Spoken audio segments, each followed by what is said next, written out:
In this question, a conducting sphere of radius r and concentric thick spherical shell of inner radius 2r, outer radius 3r is shown in the figure. A charge of plus 10q is given to the shell and the inner shell is earthen. Then charge on the inner sphere is. Okay, so you can see that we have this shell which is grounded, the inner one, and the outer shell is provided with a charge of q. Okay, and the radius with a charge of 10q and the radius is 3r over here. Okay, now see, whenever you ground this, now its potential will become 0. Now you just think due to this one plus 10q, there is a positive potential everywhere within this conductor, because due to this charge electric field within it is 0. So potential whatever is there due to 10q at the surface, the same potential we will have at every point. So potential will be same, and because we have grounded it, so its potential has to become 0. Now that means there must be some source of negative potential here, and so earth will supply certain amount of negative charge to it, let's say q dash, and because of the q dash it will acquire some negative potential, and then from the concept of charge induction, some charge will also induce on the inner surface, and then we will write the potential of all those things at this point to be equals to 0. Okay, and so let's see how I'm doing it. Follow my steps. So this is the charge 10q and radius is 3r. Now here I have shown you the charge distribution.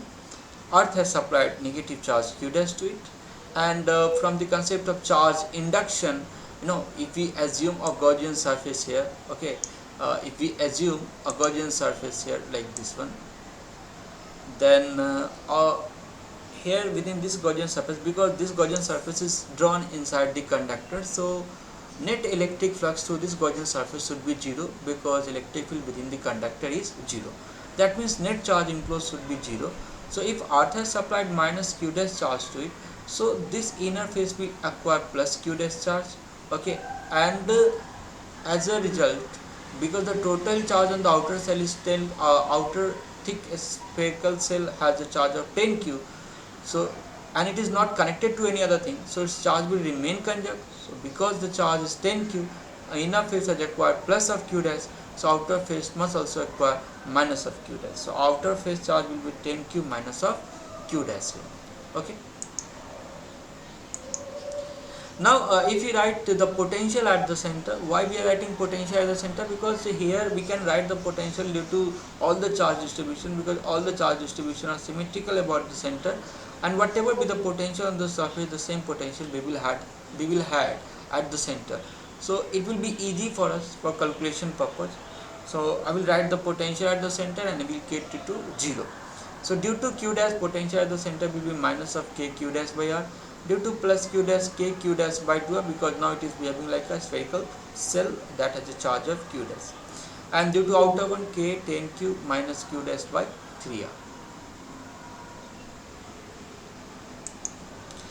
Now we will simplify it. Okay, so we will get this expression, and then after further simplification we will have this expression. Okay, k by r I have equated to 0, and just simply have written it minus of q dash plus of q dash by 2, 10q minus q dash by 3, and then on simplifying it, when we further simplify, we get the value of q dash equals to 4q.